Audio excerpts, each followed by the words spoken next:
As one of the great capitals of Europe, Dublin is a dynamic city full of unique experiences that make it a one-of-a-kind place to visit.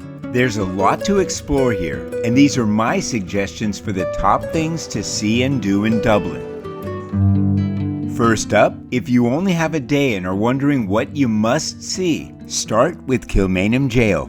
Ireland has a complicated history in its struggles for independence from the British, and nowhere is that laid bare more than here, at Kilmainham. This isn't a feel-good experience. It's where you'll see up close the heavy hand of the British Empire and how it imposed its will over the Irish people here for more than a century of its 800 years of control.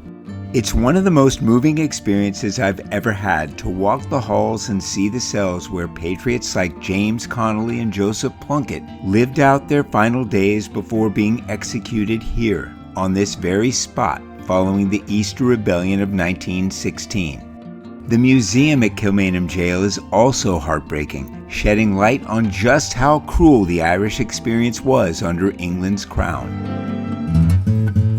Next up, after the sobering lessons of Kilmainham, take the short walk over to Phoenix Park for a day of exploring the nature and culture of Dublin in one of Europe's largest public parks. Check out the Victorian Garden at Ashtown Castle, where you'll see ancient gardening techniques in a garden that dates back to at least 1838. Stroll past the presidential residence known as the Irish White House. If you want to take a tour, sign up at the gate every Saturday when they open it to the public. You'll see Deerfield House, the American ambassador's residence since 1927, right next door. You may even get the chance to check out a polo match at the All-Ireland Polo Club, the oldest club in Europe. But the main attraction for us were the Phoenix Park deer. This wild herd are the descendants of the fallow deer brought here when this was made a royal hunting reserve 400 years ago.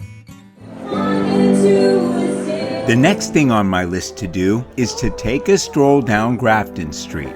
This is where Dublin musicians come to busk and share their music with the passers-by.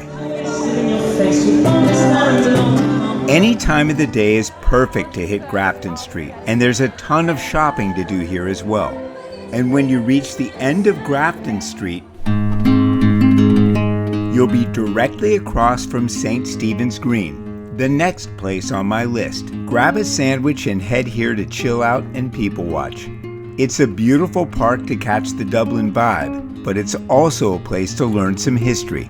This same statue stands in San Francisco's Golden Gate Park. It was rededicated in the 70s by my father.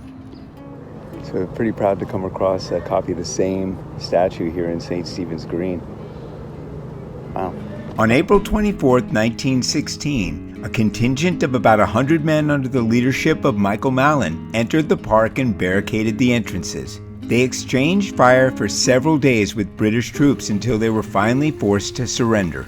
And in the most Irish thing I've read about this battle, history says they had a twice-daily truce to allow the duck keeper in to feed them. Éireann go bra.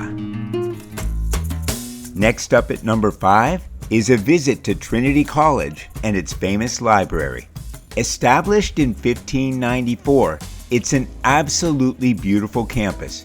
It's nice to come here with a cup of coffee and walk the courtyard admiring the architecture.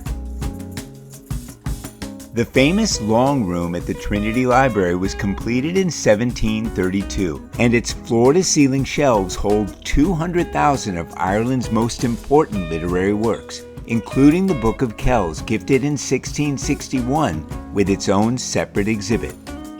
There are a ton of very cool first editions and historical texts here on display to read, and I found myself getting drawn into the history. Hey, I've seen Harry Potter, and all I gotta say is if one of these guys' eyes start moving, I'm out of here. On to the 6th item on my list. Head to the River Liffey and cross the Halfpenny Bridge. Constructed in 1816, it's the oldest footbridge over the river. Its official name is the Liffey Bridge, but it originally cost a halfpenny to cross it, hence the nickname. It's one of the earliest cast iron structures of its kind, and an estimated 30,000 people cross it a day. Now it may just be a beautiful bridge, but I have to say there is a special feeling that comes over you when you pass under the arch for the very first time. And you know what else is special around here? The breakfast at POG, at the Bachelor's Walk end of the bridge and just up the street to the right. Be sure to put this place on your breakfast list. After your pancakes, walk on to McConnell Street, turn left, and head down to the 7th item on my list, the General Post Office.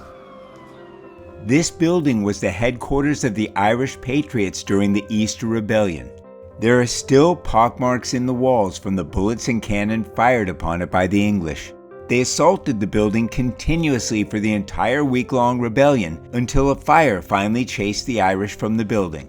They surrendered a day later, and the rebellion was over. But this was only the beginning of a push for freedom, and the Irish finally won their independence from the Crown 6 years later in 1922. Today, the General Post Office is just that, a post office. And if your family has Irish roots, it's kind of a cool thing to send postcards home with a stamp from here on it. Now we'll head back across the river to Temple Bar, and the 8th stop on my list, the Dublin Icon Walk. This place is a real hidden gem. Since its creation in 2011, this super cool art walk has been interpreting and shedding light on the Irish character through its greatest artists.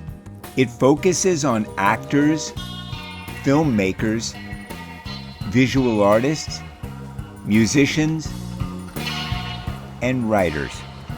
So I'm all about doing the off the beaten path kind of stuff when you travel, and this icon walk here in Temple Bar is exactly that. Just take a walk down this alleyway and spend 10 minutes, half an hour, whatever you want, learning a little bit about the history of Ireland from different perspectives. Previously attracting crime and drugs, the Icon Walk has changed the character of this neighborhood, and a walk through here is the perfect way to begin or end your day here in Dublin. And finally, number 9, explore Dublin's famous pub scene, Temple Bar. I'm not a big fan of the party scene, but there's no denying it comes alive after dark. Music literally pours into the streets from every pub, and maybe even a trumpet.